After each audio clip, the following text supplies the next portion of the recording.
ರಾಜ್ಯ ಬಿಜೆಪಿ ನಾಯಕರ ಮಕ್ಕಳು ಏನ್ ಮಾಡ್ತಾರೆ? ಯಾರಿಗಾದ್ರೂ ಒಬ್ಬರನ್ನ ಕೇಸರಿ ಶಾಲ್ ಹಾಕೊಂಡು RSS ಶಾಖೆನಲ್ಲಿ ನೋಡಿದೀರಾ ಸರ್? ಮೇಡಮ್, ನೀವು ನೋಡಿದೀರಾ? ಗೋಮೂತ್ರ ಸೇವನೆ ಮಾಡೋದು ನೋಡಿದೀರಾ? ಸಗಣಿ ತಿನ್ನೋದು ನೋಡಿದೀರಾ? ಗೋರಕ್ಷಣೆ ಮಾಡೋದು ನೋಡಿದೀರಾ? ನೀವನ್ನ ನೋಡಿದೀರೇನಪ್ಪ? ಇಲ್ಲ. ಮತ್ತೆ ಏನಕ್ಕೆ ಪ್ರತಿಬಂಧನೆ ಮಾಡ್ತಾರೆ?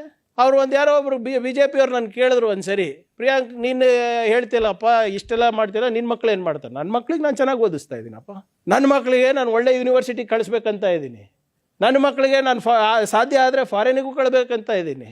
ಆದರೆ ನನ್ನ ಮಕ್ಕಳಿಗೆ ನಾನೇನು ಬಯಸ್ತಾ ಇದ್ದೀನಿ ಅದೇ ನಾನು ನಿಮಗೂ ಬಯಸ್ತಾ ಇದ್ದೀನಿ. ನೀವು ಫಾರಿನಿಗೆ ಹೋಗಬೇಕು, ನೀವು ಸರ್ಕಾರಿ ನೌಕರಿ ಸಿಗಬೇಕು, ನೀವು IAS ಆಗಬೇಕು, IPS ಆಗಬೇಕು, ಫಾರಿನ್ ಸರ್ವಿಸಲ್ಲಿ ನೀವು ಕೂಡ ಪಾಲ್ಗೊಳ್ಬೇಕು. ಆದರೆ ಹಂಗಲ್ಲ.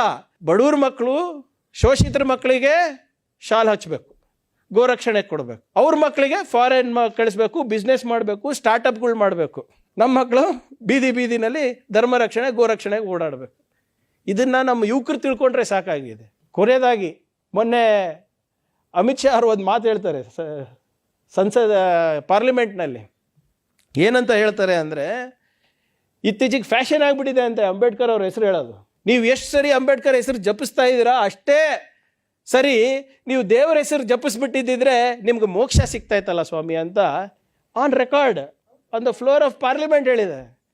ಅದಕ್ಕೆ ನಾನು ಹೇಳಿದೆ ಅವರಿಗೆ, ಮೀಡಿಯಾದವ್ರಿಗೆ ಕೇಳಿದಾಗ ನನಗೆ, ಇಲ್ಲಪ್ಪ ದೇವ್ರ ಹೆಸರು ಜಪಿಸಿದ್ರೆ ನನಗೆ ಮೋಕ್ಷ ಸಿಗುತ್ತೋ ಇಲ್ಲೋ ನನಗೆ ಗೊತ್ತಿಲ್ಲ, ಸ್ವರ್ಗ ಇದೆಯೋ ನರಕ ಇದೆಯೋ ನನಗೆ ಗೊತ್ತಿಲ್ಲ.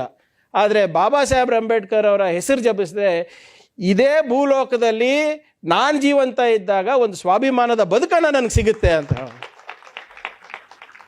ನೋಡಿ ಯಾವ ರೀತಿ ಅವ್ರಿಗೆ ಹಸುವೆ, ಯಾವ ರೀತಿ ಅವರು ದಿಕ್ ತಪ್ಪಿಸೋದ್ರಲ್ಲಿ ಏನು ನಿಪುಣರಾಗ್ಬಿಟ್ಟಿದ್ದಾರೆ ಅದು.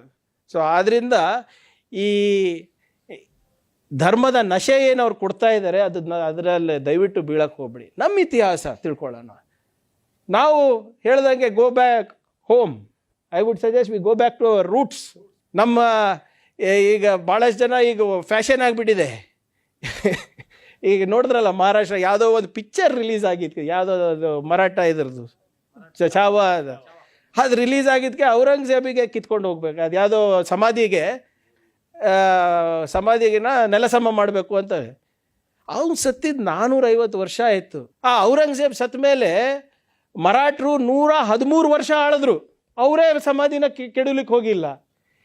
ಇಡೀ ನಮ್ಮ ಸ್ವಲ್ಪ ದಯವಿಟ್ಟು ಗಮನಿಸ್ಬೇಕು ಎಲ್ಲ. ಅಮೇರಿಕ ಅವರು, ಜರ್ಮನಿ ಅವರು, ಚೈನಾದವರು, ಜಪಾನ್ದವರು ಆರ್ಟಿಫಿಷಿಯಲ್ ಇಂಟೆಲಿಜೆನ್ಸ್ ಬಗ್ಗೆ ಮಾತಾಡಬೇಕಾದ್ರೆ ನಾವು ಔರಂಗಜೇಬ್ ಬಗ್ಗೆ ಮಾತಾಡ್ತೇವೆ, ಗೋರಿ ಬಗ್ಗೆ ಮಾತಾಡ್ತೇವೆ. ಏನಂತ ಗೋರಿ ನಮ್ಮ ಮಕ್ಕಳಿಗೆ ಔರಂಗಜೇಬ್ ಹತ್ರ ಕಳಿಸ್ಬೇಕಾ? ಏನು ಮುಂದಿನ ದಶಕದಲ್ಲಿ ಯಾವ ರೀತಿ ಇದು ಮುಂದೆ ಆಗ್ಬೇಕಂತ ವಿಜ್ಞಾನ ಅದೆಲ್ಲ ಏನಿಲ್ಲ ಇವ್ರದ್ದು.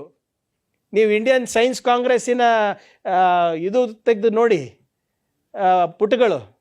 ಇಂಡಿಯನ್ ಸೈನ್ಸ್ ಕಾಂಗ್ರೆಸ್ ಅಂದರೆ ಇದು ಶತಮಾನದಿಂದ ನಡ್ಕೊಂಡು ಬರ್ತಾ ಇರೋದು.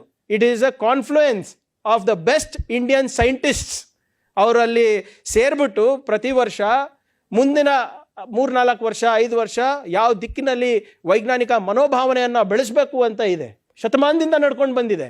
ಆದರೆ ಕಳೆದ 1 ದಶಕದಲ್ಲಿ ಚರ್ಚೆ ಏನಾಗ್ತಾ ಇದೆ ಅಂದರೆ, ಆ ಇಂಡಿಯನ್ ಸೈನ್ಸ್ ಕಾಂಗ್ರೆಸ್ನಲ್ಲಿ ಮಾನ್ಯ ಪ್ರಧಾನಮಂತ್ರಿಗಳು ಹೋಗಿ ಮಹಾಭಾರತದಲ್ಲಿ ಕರ್ಣ ಏನಿದ್ದ ಅವ ಟೆಸ್ಟ್ ಟ್ಯೂಬ್ ಬೇಬಿ ಅಂತ. ಫಸ್ಟ್ ಪ್ಲಾಸ್ಟಿಕ್ ಸರ್ಜರಿ ಆಗಿದ್ದು ಗಣೇಶಂದಂತೆ. ನೀವು ನಗ್ತಾ ಇದ್ದೀರಾ.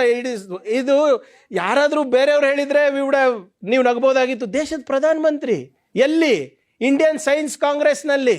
ಎಲ್ಲಿ ನಮ್ಮ ದೇಶದ ನಮ್ಮ ಮುಂದಿನ ಪೀಳಿದ ವೈಜ್ಞಾನಿಕ ಮನೋಭಾವನೆ ಬೆಳೆಸುವ ನಿಟ್ಟಿನಲ್ಲಿ ಕೆಲಸ ಮಾಡಬೇಕಾಗಿತ್ತು. ಪುಷ್ಪಕ್ ವಿಮಾನ ಬಗ್ಗೆ ಮಾತಾಡಿ ಅಂತಾರೆ. ದ್ವಾರಕಾ ಸಿಕ್ಕಿದೆ ಯಾರಿಗೆ ಸಿಕ್ಕಿದೆ ಸರ್? ಸ್ವರ್ಗ ಅಂತ ಹೇಳ್ತಾರಲ್ಲ. ಈಗ ನೀವೇ ಹೇಳಿ, ನೀವೆಲ್ಲ ನಮ್ಮ ಎಷ್ಟೊಂದು ಜನ ನಮ್ಮ ಇಲ್ಲಿ ಪೋಷಕರು ಇದ್ದೀರಾ, ನಿಮ್ಮ ಮಕ್ಕಳಿಗೆ ಓದ್ಬಿಟ್ಟು IITಗೆ ಹೋಗ್ಬೇಕಂತ ಆಸೆ ಇದೆಯಾ? ಇಲ್ಲ ಹೇಳಿ. IITನಲ್ಲಿ ಹೋಗಬೇಕು, IIIT.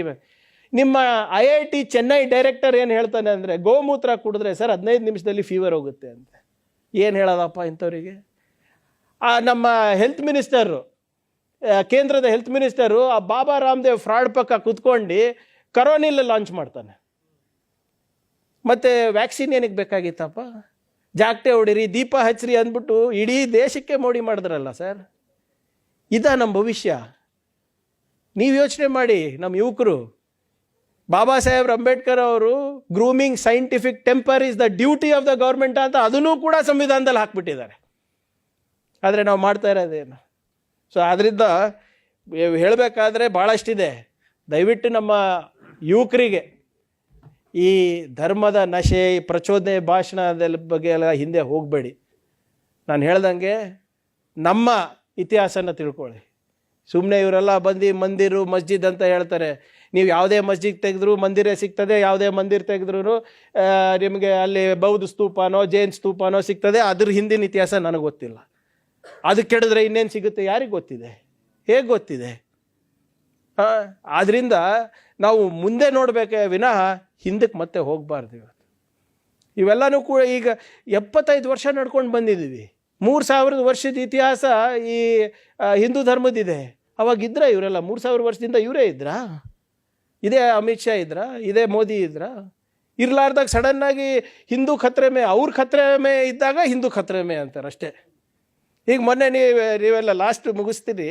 ಈಗ ಮೊನ್ನೆ ನೀವೇ ನೋಡಿ, ಬಸವಣ್ಣ ಈಗ ಮೊನ್ನೆ ವೀರಶೈವ ಲಿಂಗಾಯತದ್ದು ಒಂದು ಸಮಾವೇಶ ಆಯಿತು.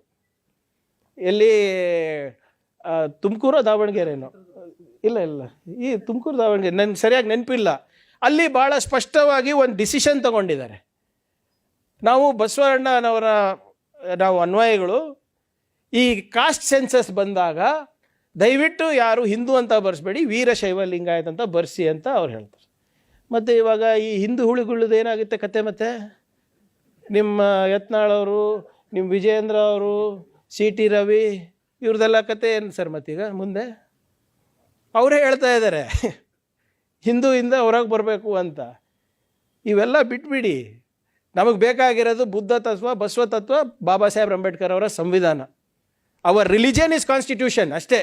ಅದನ್ನು ಮುಂದಿಟ್ಕೊಂಡು ನಮ್ಮ ಯುವಕರು ಹೋದರೆ ನಿಜವಾಗ್ಲೂ ಒಂದು ಪ್ರಬುದ್ಧ ಭಾರತ ಕಟ್ಬೋದು. ಈ ಹಾಡದಲ್ಲೆಲ್ಲ ಅದೇ ಇತ್ತು, ಪ್ರಬುದ್ಧ ಭಾರತದ ನಿರ್ಮಾಣ. ಯಾರು ಸಮೃದ್ಧ ಭಾರತ ಅಂದಿಲ್ಲ, ಪ್ರಬುದ್ಧ ಭಾರತ ಅಂತಾರೆ. ಪ್ರಬುದ್ಧತೆ ಇದ್ದರೆ ಸಮೃದ್ಧ ಭಾರತ ಆಟೋಮೆಟಿಕ್ ಬರುತ್ತೆ. ಪ್ರಬುದ್ಧತೆನೇ ಇಲ್ಲ ಅಂದರೆ ಸಮೃದ್ಧಿ ಹೆಂಗೆ ಕಾಣೋಕ್ಕಾಗುತ್ತೆ ನಾವು? ಸೊ ಆದ್ದರಿಂದ ನನ್ನ ಯುವಕರಿಗೆ ನನ್ನ ಮನವಿ ಇದೆ, ದಯವಿಟ್ಟು ಬಸವಣ್ಣನವರು ಇರ್ಬೋದು, ಸಂವಿಧಾನದ ಬಗ್ಗೆ ಇರ್ಬೋದು, ಸಂತ್ ಸೇವಾಲಾಲರ ಬಗ್ಗೆ ಇರ್ಬೋದು, ನಮ್ಮ ಇತಿಹಾಸ ಇದೆ, ಸಾಕಷ್ಟಿದೆ, ಅದರದ್ದು ಅರಿವಿನ ಕೊರತೆ ಇದೆ. ದಯವಿಟ್ಟು ಆ ಅರಿವು ಮೂಡಿಸೋ ಕಾರ್ಯಕ್ರಮ ನಾವು ತಾಲೂಕು ಮಟ್ಟದಲ್ಲಿ, ತಾಂಡಾ ಮಟ್ಟದಲ್ಲಿ, ಓಣಿ ಮಟ್ಟದಲ್ಲಿ ಮಾಡಿದ್ರೆ ಮಾತ್ರ ಆಗುತ್ತೆ. ಸೊ ಆದ್ದರಿಂದ ನಮ್ಮ ಕರ್ನಾಟಕ ಬಂಜಾರ ಮಹಾಸಭಾ ವತಿಯಿಂದ ನನ್ನ ಒಂದು ಬೇಡಿಕೆ ಇಷ್ಟೇ.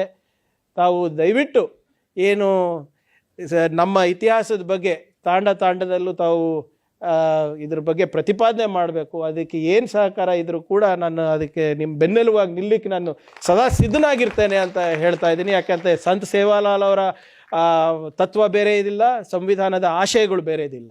ಸೊ ಎಲ್ಲರೂ ಸೇರಿ ಒಂದು ಒಳ್ಳೆಯ ಉತ್ತಮವಾದಂಥ ಸಮಾಜ ಕಟ್ಟೋಣ.